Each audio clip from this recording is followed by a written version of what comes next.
What's up, people? It's your man Urban Lover coming from your mama's basement, baby. Let's get right into it. We're going to talk about that game. The Lakers, I think they was pushing their car to the arena. It was all flat tires. I think they finally got to the game like in the fourth quarter with like 7 minutes to go. I don't know who were there before them. I think there was a replica or some false players or whatever. I don't know. I don't know what to say. At the end of the day, let me get into the stat because I want to share something with you guys that if you look at the score, it was 88-105. That was the ending score because like in the fourth quarter, the Lakers made a real big run. And the fourth and third quarter, they played pretty good. But the Pelicans got out on the breaks in the first and second quarter. The third quarter, we scored 22. They scored 24. And the fourth quarter, we scored 25 to 16. That's when they had their bench in. So, you know, it could have went both ways. Me personally, I still think the Lakers could have won. The biggest thing was when Nick Young went out, it took all the air out of our game. I mean, it's like once Nick Young went out, there was nothing else left. Like Nick Young was the only consistent player on that first unit. Once Nick Young was gone, the first unit couldn't get nothing going. And the sad part about that is, let me get to it. I'm gonna get to that in a minute. All right, first and foremost, the Lakers shot 42% from the field. The Pelicans shot 43%. I'm gonna do this a little different because I'm gonna chime in on a lot of things as I go. Instead of me having the stats, the bad, and then the good, I'm gonna just chime in that way I can knock it out all at one time. So if you look at the field goal percentage, we're almost identical. We shot 37. Well, we made 37. They made 38. So we're like one off. Now, three-point percentage, we were 5 for 30 for 16%. They were 8 for 31. Now they only made three more three-pointers than us. So if you look at those stats so far, we were like right there. It was like neck to neck. Then you get to the free throws. This is where the big yardage come from. The Lakers, when you become a jump shooting team, this is what happens. The Lakers only went to the free throw line a small period of time. They were 9 for 18. They shot 50% from the free throw line. Pelican was 21 for 25, 84%. The main thing is the ticky-tack fouls, some of the ghost fouls for the ref, because some of the fouls I was saying on Twitter, where it really pisses me off when the refs always decide to wait and no, you can quote me on this, you can actually watch it for yourself. And this could go for any team, depending on whoever they want to win that night. Yeah, I'm one of big conspiracy theorists. I'm going to say it out loud. I'm a conspiracy theorist, and I'm proud. But anyway, the one thing that really upsets me about them is this.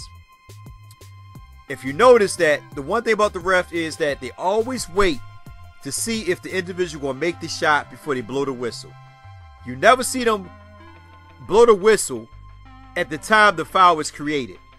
Only once in the blue moon. They always wait till the individual is going to make the shot to see if they blow the whistle first. So they wait for somebody to see if they're going to make the layup. And think about it. So with that being said, if they was to make the layup or the dunk, would they have blown the whistle?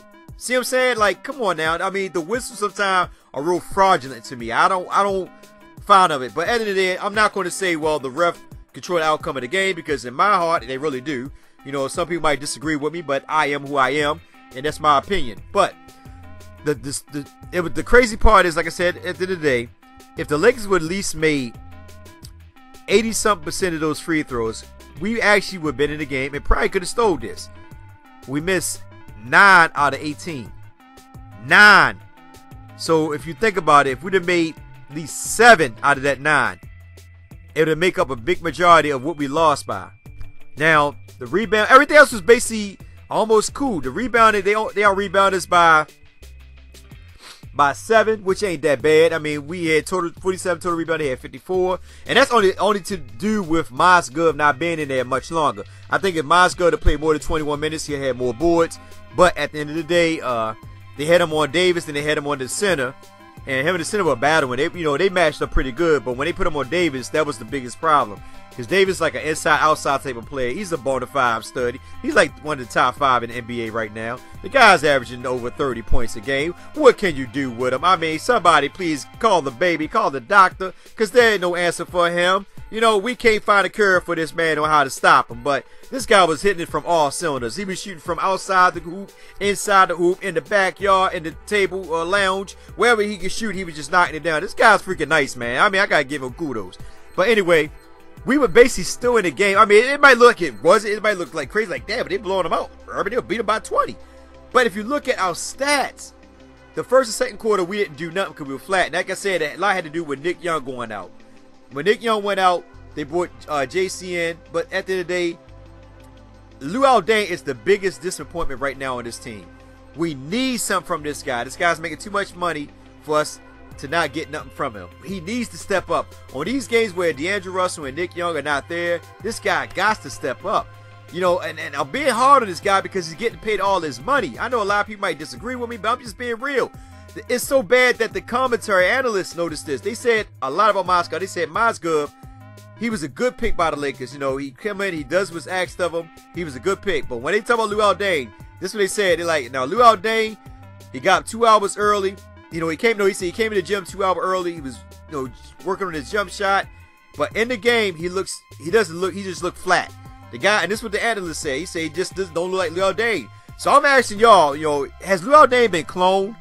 Have anybody paid attention to him? Is there somebody else out there on the floor besides Luol Deng? Is that a replica of him? Because this guy it just ain't giving us nothing. I mean, like I said before, Kobe gave us 5 championships. So by right, he can freaking score 5 points and take 20 shots. You know what I mean? Because he gave us 5 championships. This guy just got our money, and like he right now is with MC Hammer chilling. You know, I'm bringing in the money. Go, go, go. I don't know what it is, man, but this guy just ain't giving us nothing, man. He just ain't doing anything. But anyway, let me get back to it. The stats, assists, we were 26, they had 24. We had 8 steals, they had 10. We had 5 blocks, they had 3 blocks. Total turnover, we only had 12, they had 9. We had 16 points on the turnover, they had 9.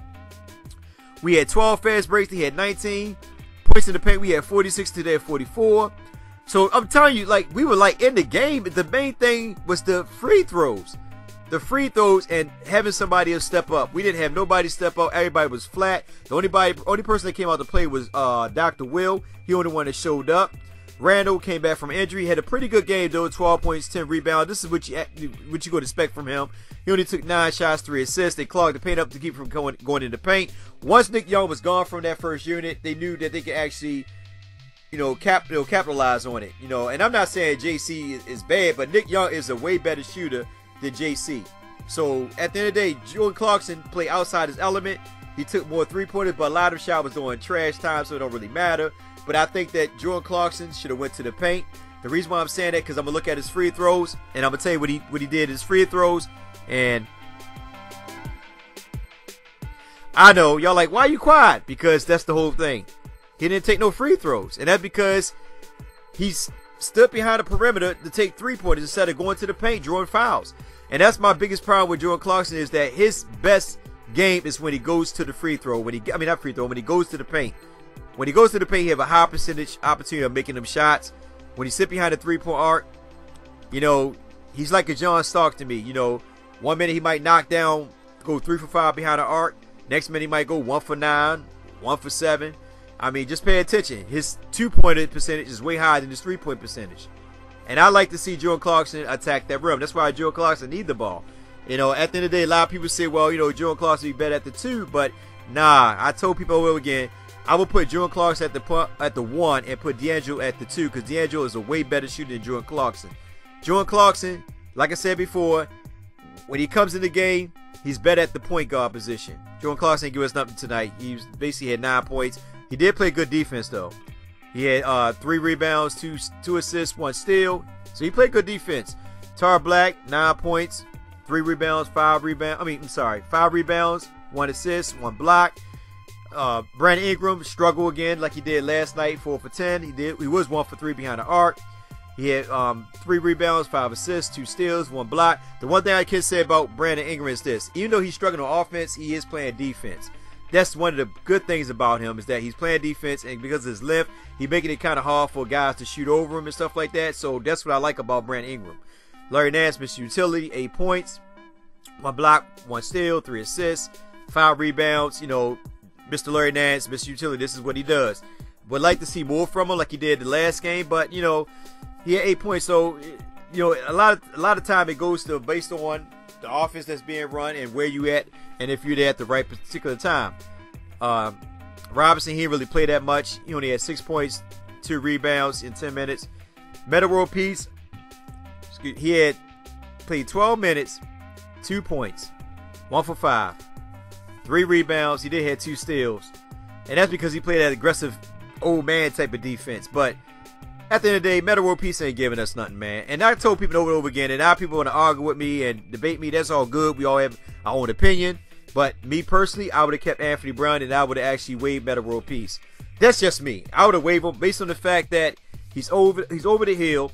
And at this particular time, Lou Walton is going to think about it. Like, damn, I should have kept Anthony Brown, because now if Nick Young is out for a crucial amount of time, and I hope pray that he's not, because we definitely need his offense, and D'Angelo Russell is out, both of them being out, we don't really have another person that can step up. Metta World Peace is not going to give you a lot of points, and he's not going to play defense. He's slow. He can't keep up with a lot of players. Now, Anthony Brown, a lot of people are so focused on his offense, but forget that he can play defense. And in the years to come, this guy, if he's still in the NBA, is going to be a bona fide defender. Because he's saying, okay, well, I know I can't get my scoring right now, but let me work on my defense. And that's where he's actually more better at, is playing D. And one thing about it, I like him because he's more of a utility player, where like he'll play defense. He'll take the shot if it's there, but he's more of a defender. And I like him because he's a defensive player. Now, he came in. This guy came in. I think Buddy Hill might have been hurt. I'm not too sure. But he came in for them. He played 22 minutes. He was 3 for 5. At the beginning, he was 0 for 3. But then he came back in, made his 5 shots. He was 3 for 5. He was 1 for 2 behind the 3-point arc. He had 6 boards, 2 assists, 2 steals, 7 points. Only had 1 turnover. Now, like I said before, this has been pretty good for us because we could have used him. And keep in mind, Metta World Peace is playing as that 13th man on the bench. We only go in a 10-man rotation. So that means that Metta World Peace is not getting in there. So having Anthony Brown would not have hurt us instead of Metta World Peace. Because why? Anthony Brown wouldn't be getting in there. Now, if Luol Deng was struggling, they could have threw Brandon Ingram at the starting with the first unit as a starter. Let Luol Deng come off the bench or whatever. And let Anthony Brown come in with that second unit and let it roll that way. You know what I'm saying? But because they paying Luol Deng all that money, they're going to try to find a way to get him to play, because they're going to never ride the pine for that much amount of money. They're going to keep playing until they get something out of him. He might retire at the end of the season. I don't know. Me and Don Tiz was talking about this in the last comment session. He might retire, but I would have definitely kept Anthony Brown because I like his defense. It's not so much about his offense, because we are the 6th best scoring team in the NBA right now. People at what? I think probably 109. We probably dropped down, but we like 109. So we didn't really need his scoring. We need his defense, and that's one thing that the Lakers lack, is defense. So we could have used his defense, but it is what it is, man. He only signed for 1 year, so we'll see how it pans out, man. I mean, we might want to get another 6'7", 6'5" guard. I don't know, but we definitely need somebody else. I like Hurtis, but we'll probably have to wind up letting him go at the end of the year. I know it's still at the beginning of the season, but I'm just saying right now, at the end of the season, some people we got to cut our losses with. Luol Deng, we got to find a way to do something about him in that contract. Metta World Peace, we got to cut our losses with him. And Hurts, we got to cut our losses with him. We got to get some people there, because there's going to be part of the time where you're going to go through injuries, but you got to have people on that bench that can step up. Right now, this is our weakest part right now, because we don't go as deep as Calderon. That's it. After Calderon, we hurting. Metta World Peace, like I said, is struggling. And Hurtis can't hit a shot. Now, happy birthday to Julius Randle and Shannon Brown. Now, I don't know how long Nick Young will be out, but we definitely going to miss him on that first unit, because right now Nick Young is shooting 45% from the field, 41% from the three-pointer. I think he's like in the top 5 in three-pointers percentage. I'm not too sure. I got to recheck that. His free throws are 94%. He's averaging 14 points. That's going to be a big loss for us. So I don't know how long he's out. I'm hoping and praying that it's not severe, where he's going to be out just as long as D'Angelo, because we're going to need something on that first unit. Now, me personally, what I would do is I would actually start the second unit and let the first unit come off the bench. That's what I did at halftime, because the first unit had no energy. Instead of me putting JC in that second, with the first unit, I just went on to start the second unit and let the first unit come behind them to play, since we ain't getting nothing from Luol Deng. Julius Randle can't hit a jump shot, and Calderon is basically bench material. I would have just start the second unit. That's just me. That's my opinion. Take it with a grain of salt. With that being said, it's your man Urban Lover. Like, share, and subscribe. Get in the comment section. Tell me what you like. Let's hope that Nick Young's situation is not serious. And hopefully we'll see D'Angelo Russell in, I think, another week or so, something like that, hopefully. But the injuries are piling up, but that's the part of the NBA. Eventually we'll get it together. But y'all guys take care. Be safe out there, and much love as always.